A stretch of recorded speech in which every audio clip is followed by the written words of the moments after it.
ঢাকা শহর তো সমাবেশের শহর।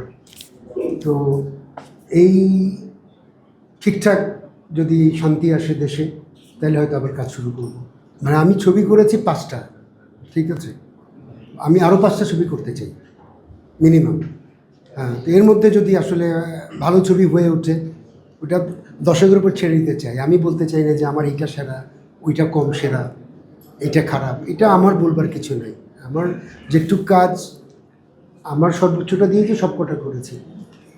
বিচার করবে দর্শক, ওদের যেটা ভালো লাগবে ওইটাই সেরা।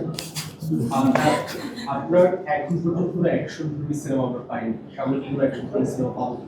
অ্যাকশন আমি পারি না আর কি, আমার অ্যাকশনে বিশ্বাসও করি না যে হিরো অনেক লোককে মেরে ফেলবে, এটা আমার ভালো লাগে না। আপনি হিরোকে মারতে ভালো লাগে না না, হিরোকে মারতে ভালো লাগার চেয়েও একজন লোক অনেক লোককে মেরে ফেলবে, এইটা ভালো লাগে না। মানে মারামারি খুনাখুনি আমার অত ভালো লাগে না। আরেকটা প্রশ্ন হচ্ছে, আপনি তো এই পর্যন্ত বাংলাদেশের টপ যে সকল অ্যাক্টরস অ্যাক্ট্রেসরা আছে তাদের সাথে কাজ করেছেন, সেখানে কাজ করা হয়নি, এবং আপনার সিনেমার সাথে গল্পের সাথে মিলছে না। আমরা কি দেখবো আগামী 5টা সিনেমার মধ্যে সেখানে আছে? আমি টপ কার সাথে কাজ করেছি জানি না, ম্যাক্সিমাম সব ছবিতেই আমার কোনো না কোনো নতুন অভিনেতা অভিনেত্রী ছিল, সবকটাতেই। এবং আমি চরিত্র অনুযায়ী আসলে কাস্টিং করতে পছন্দ করি।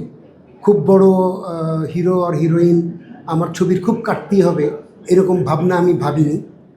আমার ধারণা আমি সামনেও ভাববো না, যাকে দরকার তাকে নিব। আপনি এই জিনিসটা কিভাবে করেন যে ইয়াসমিন সেলিম তার নামে সিনেমা দেখে, কোনো অভিনেতা অভিনেত্রী নামে সিনেমা দেখে না, কিন্তু ইয়াসমিন সেলিম এই নামই মানুষ দেখে, এটাকে আপনি কিভাবে এটা তো আনন্দেরই কথা না, যদি লোকেরা আমার নামের ছবি দেখতে চায়, তো এটা আমি আনন্দ পাওয়ারই কথা। আমার ধারণা যে আসলে আমার ছবি বলে দেখতে চায় না, লোকেরা ভালো গল্প দেখতে চায়। ওরা হয়তো আশা করে যে আমি একটা ভালো গল্প ওদের সামনে হাজির করতে পারবো। একটা দেশের শিল্প সংস্কৃতি সিনেমা কেমন হবে এটা একটা রাজনৈতিক সিদ্ধান্ত, তাই না? ব্যবসা বাণিজ্য কেমন হবে এটা যেমন রাজনৈতিক সিদ্ধান্ত, আর্ট কালচার কেমন হবে এটাও একটা রাজনৈতিক সিদ্ধান্ত। তো এটা যারা পলিসি মেকার আমাদের আছেন, বর্তমানে আছেন বা ভবিষ্যতে আসবেন, তারাই নির্ধারণ করবেন যে আসলে আমাদের সিনেমা কেমন হবে, আমাদের সঙ্গীত কেমন হবে, আমাদের থিয়েটার কেমন হবে। আমরা তো আসলে এটা ডিসাইড করতে পারি না, কারণ এটা সরকারি পলিসির ব্যাপার।